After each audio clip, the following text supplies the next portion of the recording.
Another topic that's really important to look at when it comes to shame and medicating, numbing and medicating, excuse me, is shame. Looking at the relationship with shame and how it participates with numbing and medicating is really vital because the participation that shame has in that relationship is it creates a cycle. So many of us fall into numbing and medicating really, um, what's the word I'm looking for? Innocently. Um, it's an attempt to feel better. It's an attempt to not feel the pain. Um, it's an attempt to not feel whatever's going on because sometimes we can't acknowledge it as pain. Um, and what happens with that is because we need more and more and more of numbers and medicators in order to stuff that pain, whether it's physical or emotional, we create this cycle, and the gasoline or the energy that creates the cycle and keeps us moving in this cycle is shame. When I talk about shame, I also like to talk about the difference in guilt and shame, because as a child and a young adult, I thought they were synonymous. I did not know that there was a difference in shame and guilt. And what we know now, research wise, is there's 100% correlation with shame, self talk, and depression, addiction, and suicide. What we know in guilt self talk is there's an indirect correlation with depression, addiction, and suicide. That's really important. And when you look at shame, I want you to think of fetal position. Shame is pulling inward, shame is isolating, shame is withdrawing. Because shame, by definition, is I feel bad about who I am. Whereas guilt is I feel bad about what I did. Do you hear the behavioral focus in guilt? Shame is I make it about me. Guilt is I make it about the behavior. And guilt might look more something like this. So guilt typically is followed by an action, whereas shame is usually followed by withdrawal. So guilt might be, true story.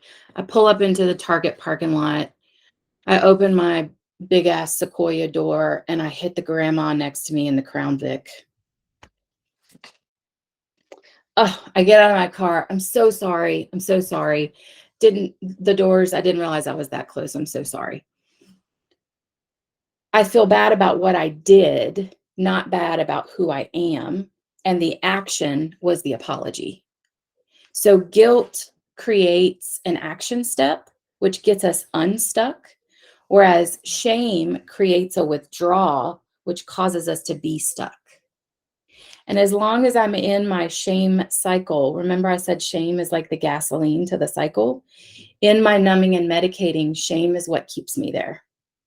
As long as I feel bad about who I am, as long as I'm really critical of myself and putting myself down, the shame continues to perpetuate the cycle of numbing and medicating.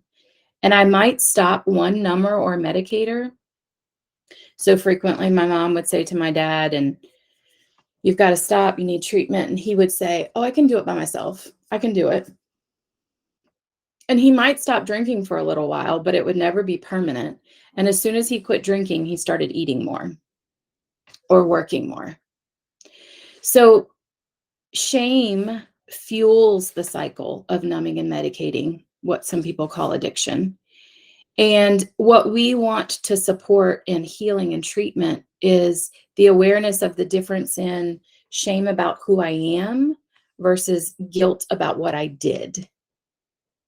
And we need this to happen a lot with our younger generations because we want them to have guilt self-talk, not shame self-talk.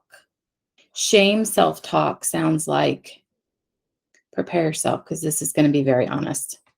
Shame self-talk sounds like, God damn it, Amber. Are you fucking kidding me? Get off your ass. Stop being lazy. Nobody's going to want to be around you. Did you hear how all of those were, ugh, that I have a visceral response in my tummy because all of those are my old shame self-talk statements. And those shame self-talk statements were not created by me.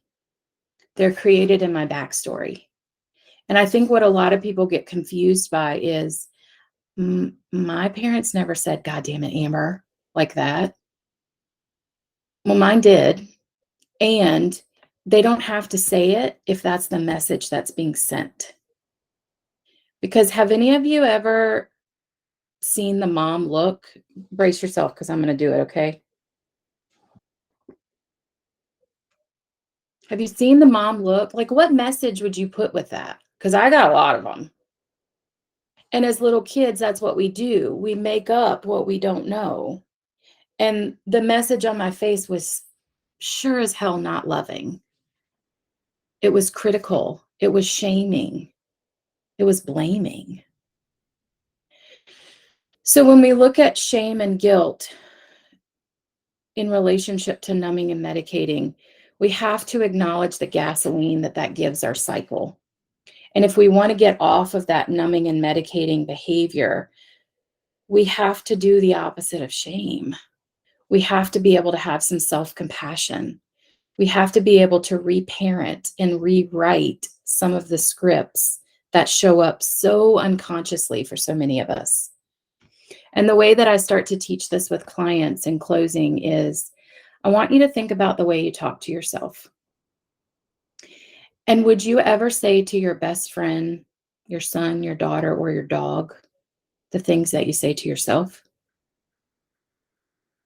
If not, I want to encourage you to start to rewrite that.